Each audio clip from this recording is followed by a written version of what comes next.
ইরানের হামলায় ধ্বংস হয়ে গেছে যুক্তরাষ্ট্রের অত্যাধুনিক হার্ড রাডার সিস্টেম, যার দাম প্রায় $30 কোটি।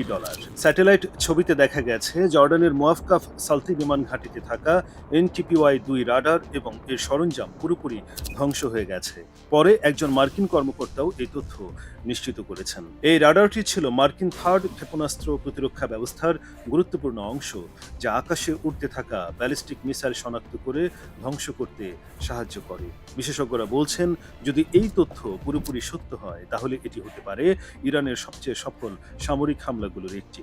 কারণ সারা বিশ্বে যুক্তরাষ্ট্রের হাতে আছে মাত্র 8টি থার্ড প্রতিরক্ষা ব্যবস্থা, আর প্রতিটির দাম প্রায় $100 কোটি। এর মধ্যে শুধু রাডারটির দামই $30 কোটি।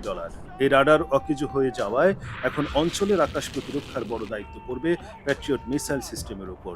কিন্তু সেই প্যাট্রিয়টের PSC-3 ক্ষেপণাস্ত্রের মজুদও ইতিমধ্যে কমে গেছে। বিশেষজ্ঞদের মতে থার্ডের মতো গুরুত্বপূর্ণ প্রতিরক্ষা ব্যবস্থা হারানো যুক্তরাষ্ট্রের জন্য বড় কৌশলগত ধাক্কা। ইতিমধ্যে ইরানের ড্রোন ও ব্যালিস্টিক মিসাইল হামলায় উপসাগরীয় অঞ্চলে যুক্তরাষ্ট্রের আকাশ প্রতিরক্ষা ব্যবস্থার উপর ভয়াবহ চাপ তৈরি হয়েছে। পরিস্থিতি সামাল দিতে এখন পেন্টাগন অস্ত্র নির্মাতা কোম্পানিগুলোর উপর উৎপাদন দ্রুত বাড়ানোর জন্য চাপ দিচ্ছে। হাসান হাবিব বাপ্পি, জাগরণী টিভি, ঢাকা।